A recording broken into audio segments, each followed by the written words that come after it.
नमस्कार दोस्तों, स्वागत है आप सभी का हमारे प्रोग्राम जिंदगी बने आसान में। दोस्तों, हमारी सीरीज चल रही है एडुकेट टू रिजुवनेट। इसके बारे में आज हम जानेंगे कि किस तरह से जो बीमारियां होती है, चाहे जैसे छोटी छोटी बीमारियां होती है जिसमें से एक है फीवर, उसके बारे में आज हम जानेंगे कि कैसे वो होता है, क्यों वो होता है और साथ ही साथ उससे कैसे बाहर निकला जाए। इसके बारे में जानने के लिए हमारे साथ है करमजीत सिस्टर। आइए उनसे बातें करते हैं।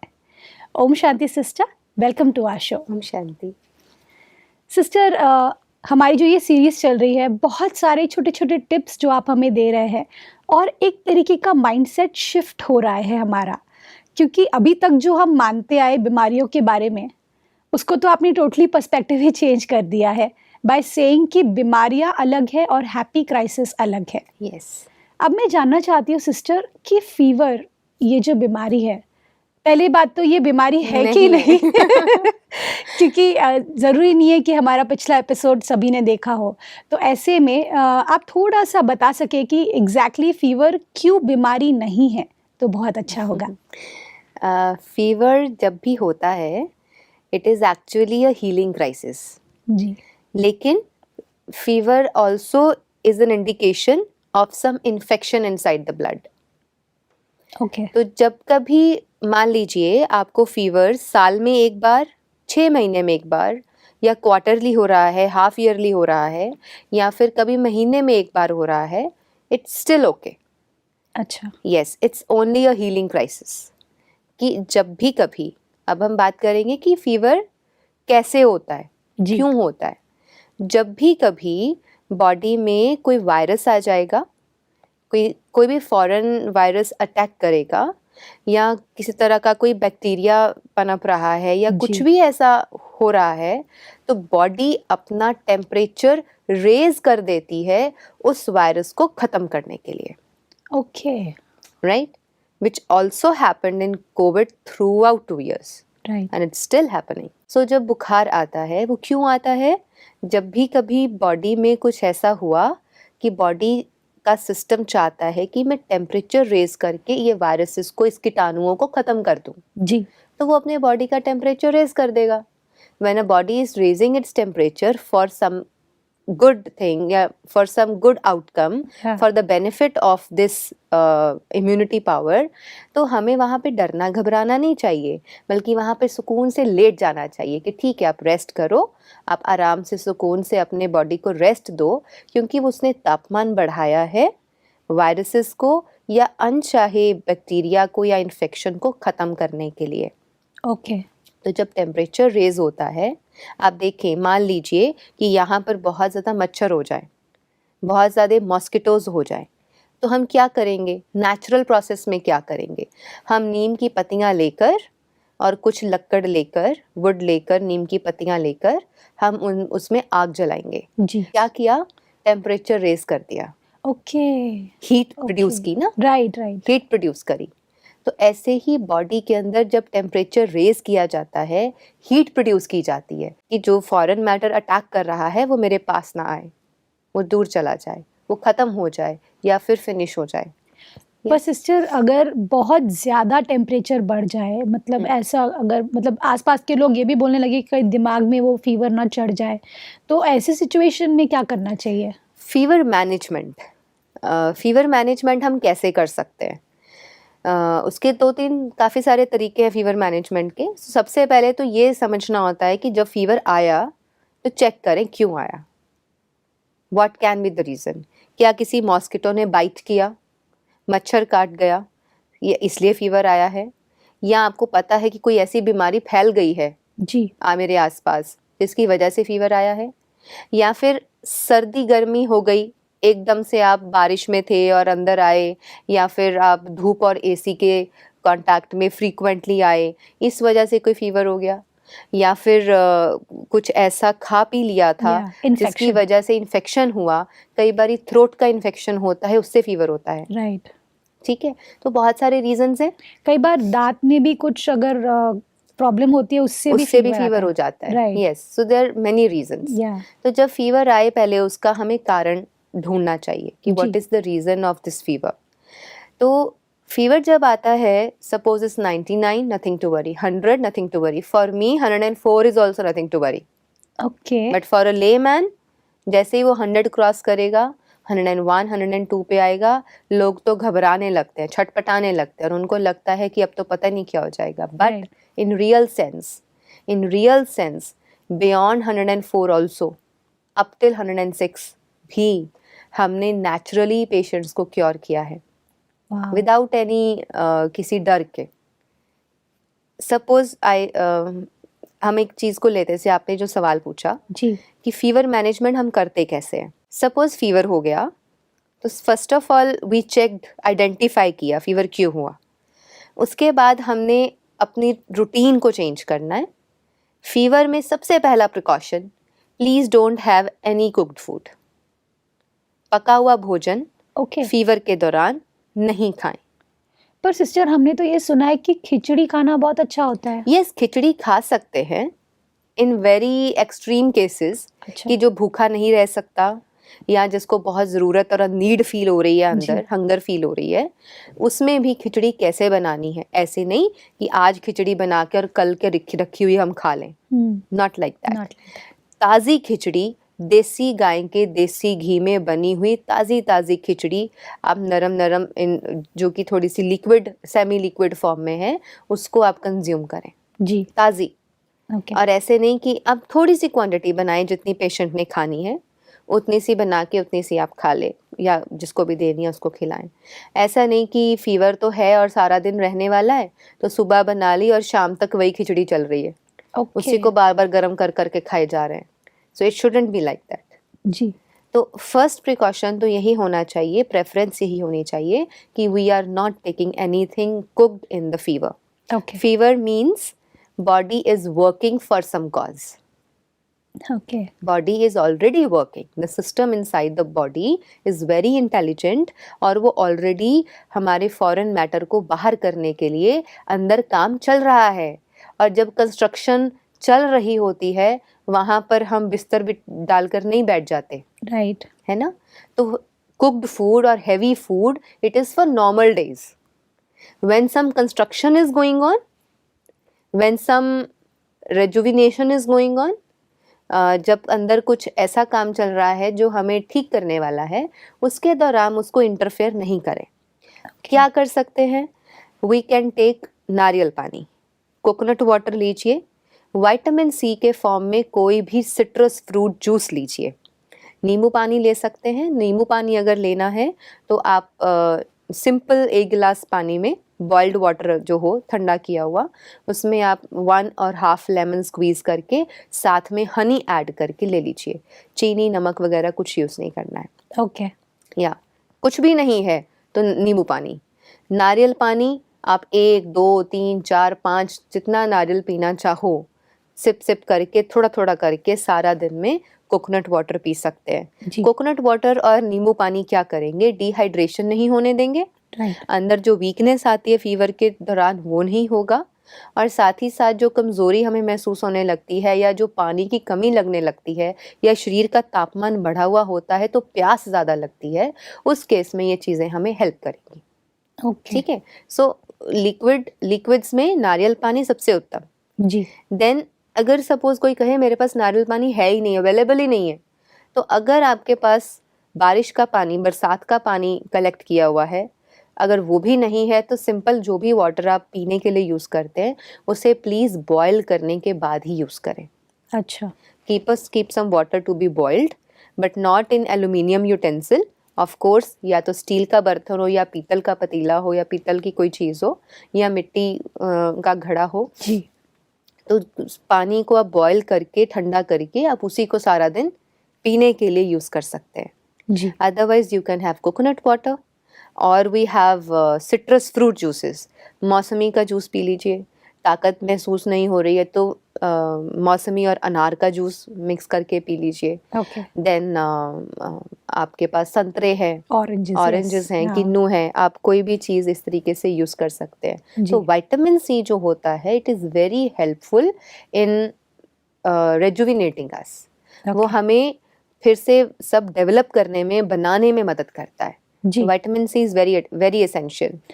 सिस्टर जैसे एक चीज़ हमें गाइड की जाती है कि फीवर के टाइम पे आप अगर विटामिन सी के कैप्सूल्स भी लेंगे तो वो भी अच्छा होता है, No. उसके बारे में क्या I कहें? don't prefer anything artificial. Okay, At very utmost cases, emergency cases, कोई ऐसी जगह पर हैं जहाँ पर आपके लिए ये सब करना पॉसिबल नहीं है राइट, और you are going for some stage performance और एकदम से फीवर हो गया है, तो वहाँ पर चारपाई डाल के बैठ जाने का तो कोई मतलब नहीं है. राइट, वहाँ पे you have to take a pill and you have to perform. Right, yes, true, true, suppose you tomorrow I have my train and I have to travel और मुझे एकदम से फीवर आ जाए, so it's my choice. I Yeah. Want to cancel my journey and take some rest, या फिर मुझे medicine लेकर के और अपनी जर्नी तो एनी हाउ करनी ही है, तो Right. ठीक है फिर ले लीजिए. जी. मीन्स इतना भी रिजिड नहीं होना है हमें कि हम अपनी रूटीन्स को या अपने शेड्यूल को अस्त व्यस्त कर लें, बिल्कुल, लेकिन समझ होनी चाहिए कि yes this is my normal routine, मैं घर पर हूँ, संभालने वाले भी हैं, परिवार भी है, तो ठीक है, go for rest. Right, but suppose you are at some place जहाँ पे there is no one to help, no one to take care, और आप खुद भी खुद का ध्यान नहीं रख पाएंगे या कुछ ज़्यादा बड़ी प्रॉब्लम है, तो ठीक है, एक गोली खा लीजिए. जी. Then you can cover up the situation in that way. या सिस्टर एक और सवाल फीवर से रिलेटेड मेरे मन में आया अभी कि कई बार ऐसा होता है कि फीवर एक ऐसी बीमारी है जो शुरुआत होती है कोई भी अलग बीमारियों की, जैसे अगर बात करें डेंगू या फिर मलेरिया या फिर जॉन्डिस, सबसे पहले सिम्टम में वो शायद फीवर दिखाता है मैक्सिमम Yes. केसेस में. तो हमको कैसे पता चले, जैसे आपने पहले एपिसोड में कहा था कि टेस्ट ज़्यादा हमको नहीं करने हैं, लाइक मतलब आप हर साल कर रहे हैं या हर 6 महीने पे कर रहे हैं, वो ज़रूरी नहीं है इतना जितना जैसे आपने कहा था. ऐसे में अगर हम कब वो थिन लाइन पता चले कि नहीं अभी आपको टेस्ट लेने की ज़रूरत है ताकि ये फीवर कोई बड़ा रूप ना ले ले. When it is coming again and at the same time. अच्छा, कई बार होता है कई लोगों को हर रोज दोपहर को फीवर हो जाएगा, किसी को Okay. अर्ली मॉर्निंग हर रोज फीवर हो रहा है, किसी को रात को हर रोज फीवर हो रहा है, तो it means it's an indication अच्छा, फॉर समथिंग सीरियस. एक बार फीवर आया, 3 दिन के लिए आया, 4-5 दिन के लिए आया, not an issue. Okay, it is going beyond और वो बहुत लंबा चल रहा है और फिर आपको उसमें अपनी हालत भी खस्ता होती हुई नजर आ रही है, right, then it's a problem. Okay, So up till 1 week even I have suffered fever. Right, तो 1 week तक तो मुझे भी नॉर्मल लगता है कि आई नो, क्योंकि हमारी बॉडी में इतनी कैपेसिटी है, वो कितना भी नॉर्मल है हीलिंग क्राइसिस कितना भी हो जाए, वो उसको बहुत इजीली कवर अप कर सकती है.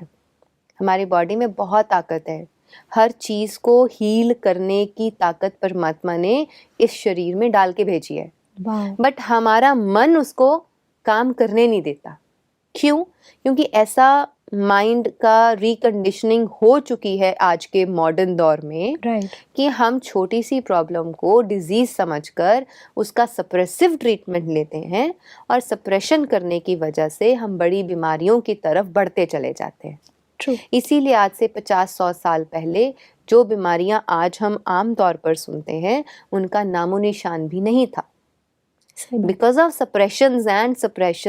सप्रेशंस आज घर घर में हर व्यक्ति बीमार बैठा है.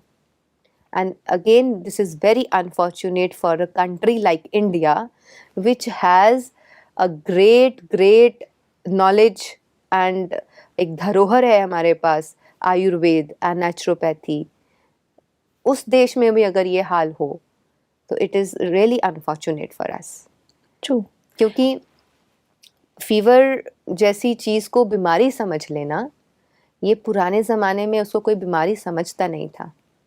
वो लोग रेस्ट करते थे और घर के ही काढ़े बनाकर, हर्बल कंकॉक्शंस, डिकॉक्शंस बनाकर एक व्यक्ति ठीक हो जाता था. उनको पता था कि इस सिचुएशन में करना क्या है. पर आज there is no one to educate, to tell कि अगर ये प्रॉब्लम आ जाती है तो करना क्या है. जब पता ही नहीं होगा तो आप डॉक्टर के पास भागेंगे, right, and doctors are by default meant to give you medicine, इसलिए तो वो बैठे हैं डॉक्टर्स. राइट, तो आप ऐसा तो है नहीं डॉक्टर के पास जाएंगे तो वो कहेगा मेरे पास मत आओ. यस, नहीं, so you are meant, I will come to you, you will do your work. Yes, वो आपकी रिस्पॉन्सिबिलिटी है, आपको करना ही है. समझ मुझे होनी चाहिए, इज इट अ डिजीज और it's a happy crisis. I have to deal it at home or I should go and visit a doctor. Right sister, fever जब भी किसी बच्चे को होता है जी तो पूरा घर हिल जाता है, क्योंकि एक बहुत ही कनेक्शन जो होता है, इमोशन जो होता है एक बच्चे को लेकर के, हाँ. सभी बहुत ही आई वुड से इमोशनल हो जाते हैं कि भाई इसको ठीक करना है जल्दी, हमारा बच्चा खेलते कूदता रहे तो अच्छा लगता है और मस्ती करता रहे तो अच्छा लगता है। ऐसे में पैनिक ना हो और उसे कैसे इमोशनली हम उस चीज़ के साथ डील करें, क्योंकि इन दी एंड बच्चों को लेकर के हम इमोशनल हो जाते हैं, तो ऐसे जी. में क्या करें? कोविड के दौरान सबसे छोटे उम्र का जो केस मेरे पास आया था वो था 1.5 से 2 साल के बीच का बच्चा, ओह और एक उससे भी छोटा था, वो कुछ मंथ्स का बच्चा था। ओके जो एक 1.5-2 साल के बीच का बच्चा था, the child's mother was very strong okay and she told me straightforward कि मुझे यही ट्रीटमेंट करना है, सारा घर मेरे अगेंस्ट है। बीइंग अ मदर मैं जानती हूँ कि मैं अपने बच्चे के साथ कुछ गलत नहीं कर सकती, मैं इसको हॉस्पिटल नहीं लेके जाऊँगी, मैं इसको इंजेक्शंस नहीं लगवाऊँगी, आप ट्रीटमेंट बताइए, मैं वो करती रहूँगी क्योंकि I am strong. See the mother, या 1-1.5 साल का बच्चा उसका इन हर लैप, पावरफुल, और वो गरम, उसका बदन तप रहा है और बच्चा मतलब निढाल एकदम से, लेकिन वो माँ का मतलब देखिए उसका बल, Will उसकी power. Will power Yeah. या उसकी determination And trust. That and trust also, कि she fought with that crisis, healing crisis, along with the child for 3 days, and the child was perfectly fine. Wow, तो उसको जो जो remedies बताई, क्योंकि वो तभी डरती थी जब उसके हस्बैंड घर आने होते थे। वो कहती थी कि ये आएंगे, बच्चे के माथे पे हाथ रख के चेक करेंगे कितना फीवर है, और फिर मुझे डांटेंगे कि तुम इसको हॉस्पिटल क्यों नहीं लेके जाने दे रही हो। Right, So this was the mental pressure on that woman. But I kept liaison with her. आधी रात भी वो कॉल करती थी कोविड में, और समटाइम्स रात को 12-1-2 बजे भी उसने कॉल किया है कि बच्चे को ऐसा हो रहा है, अब क्या दे सकते हैं। जी, So I used to tell her all the remedies, what ji. all remedies I had worked with that mother. जी, तो वो बच्चा 3 दिन में बिल्कुल नॉर्मल हो गया और आज बिल्कुल स्वस्थ है, 100% स्वस्थ है। वाओ। इतनी सी भी प्रॉब्लम नहीं है उस बच्चे को।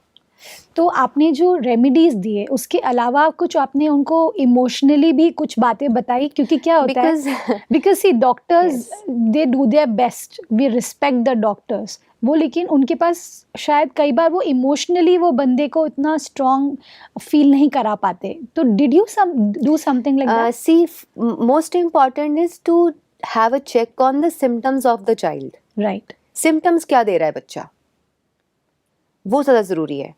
ओके, और हम बात कर रहे थे ट्रीटमेंट की, तो ट्रीटमेंट के दौरान ये रहता है कि जैसे ही फीवर 102 हो जाए, we start keeping wet packs on the forehead. Okay, तो सिर पे कभी बुखार चढ़ ही नहीं सकता, अच्छा, ओके, तो वो टेम्परेचर वहाँ पे मेंटेन हो रहा है, रहेगा। Okay, you have keep a bowl of cold water, आप उसमें टॉवल्स डिप करते रहिए, हैंकीज और टॉवल्स डिप करते रहिए, हैंड टॉवल छोटे वाले कॉटन के, और रखते रहिए माथे के ऊपर। और लगे कि अगर हायर हेड भी, मतलब कि top of the head is also बहुत हीट अप हो गया है, अब वहाँ पे भी लगा दीजिए। तो during the process of fever management, first of all we give is liquid, और लिक्विड्स के बाद अगर फीवर राइज करने लगता है टेम्परेचर, तो we suggest to keep wet packs, अच्छा। Cold wet packs. Sister, cold मतलब बर्फ वाला या रूम टेम्परेचर? रूम टेम्परेचर से थोड़ा ज़्यादा ठंडा। ओके, जी, तो कोल्ड ठंडा पानी जो है उसके वेट पैक्स कहाँ रखने हैं, कॉटन का कपड़ा लेके, सूती जी। कपड़ा लेके, खद्दर वाला कपड़ा ले सकते हैं या फिर कॉटन के टॉवल्स ले सकते हैं। आप उसको माथे पे रखिए, आप उसको टमी पर, स्टमक पे रखिए, आप उसको पीठ पर, बैक पे भी रख सकते हैं, आप दोनों लेग्स की जो पिंडलियाँ होती हैं राइट, वहाँ पर भी रख सकते हैं। एंड इन केस किसी के पाँव में भी बहुत हीट निकल रही है तो आप पैरों को भी लपेट सकते हैं। ओके, तो जितनी बार आप वो करते रहेंगे, उसका फीवर 102 से 101 और 100 तक इजीली आ जाएगा। वाओ, अगर लगे कि थोड़ी देर बाद वो फिर बढ़ रहा है, फिर ज़्यादा हो रहा है, फिर कर दीजिए। तो कीप डूइंग इट।